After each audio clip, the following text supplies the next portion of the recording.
مساء الخير عليكم، ازيكم؟ عاملين ايه؟ يا رب تكونوا بخير. ان شاء الله النهارده هننضف مع بعض المكنسه. هننضفها من بره ومن جوه. احنا لازم نتفق كده ان اي حاجه موجوده عندنا في البيت، اجهزه اي حاجه، لازم يبقى ليها دورة تنظيف كده يعني. انا بنضف المكنسه بتاعتي كل شهر، بغسلها من بره ومن جوه.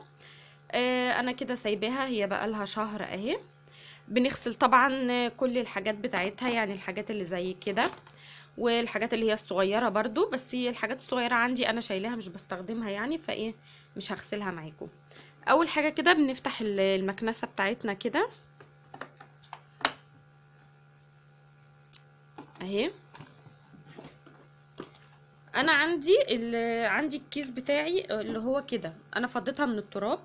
بفضيها ازاي؟ انا باخدها وباخد كيس واخش بيها الحمام واقفل على نفسي عشان ايه؟ افضيها يعني. مش بفضيها طبعا على السلم عشان ما اذيش حد وكده، اصل هي بتبهدل الدنيا طبعا، انتوا عارفين. فكده انا بنضفها كده، وبعد كده بعمل الحاجات دي بالفرشة وبغسلها. الكيس ده لما بيتغسل انا عايزه اقول لكم بيرجع المكنسه اكنك لسه جايباها جديد. بتمسك في السجاد، يعني مش عايزه اقول لك بتمسك فيه ماسكه وانتي بتكنسي.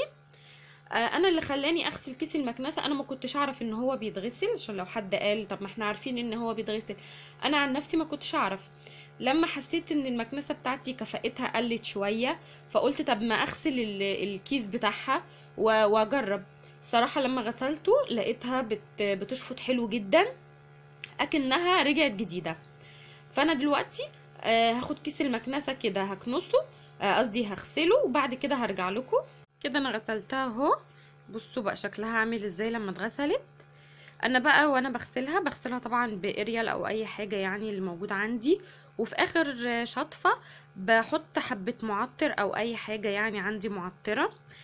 لما باجي بقى اكنس بتشمي ريحه حلوه، يعني مش بتشمي ريحه تراب. المكنسه طبعا انتوا عارفين ان هي بتطلع هوا من ورا، سخونيه كده، فساعات بتبقى فيه ريحه زي ريحه تراب او حاجه. لا، لما بتحط لها بقى المعطر ده او اي حاجه يعني عندك، بتطلع ريحه حلوه جدا، وبتبقى يعني جميله، وهتبقى حلوه يعني معاكي.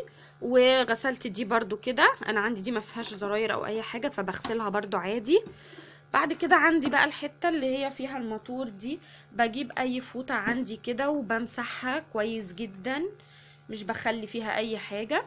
همسحها كده وبعد كده ايه هنشوفها مع بعض. خلاص اهو انا مسحتها اهي، بقت زي الفل اهي. نطفت وبقت جميلة وبقى ريحتها حلوة.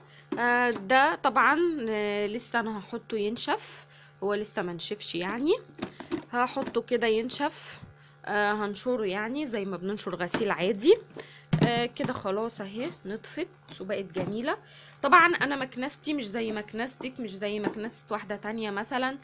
في مكانس بيبقى فيها فلتر مثلا من هنا، بيبقى فيها فلتر من ورا برضو، الفلتر ده بتفكيه وبتغسليه برضو، عشان بيبقى عليه اتربة ويعني شعر وحاجات كده. فاي حاجة بينفع تتغسل تغسليها يعني. فيه بس كده الفيديو بتاعنا خلص النهاردة. لو الفيديو عجبك ما تنسيش تعملي لايك واشتراك للقناة وتفعلي الجرس عشان يوصلك كل جديد. والسلام عليكم ورحمة الله وبركاته.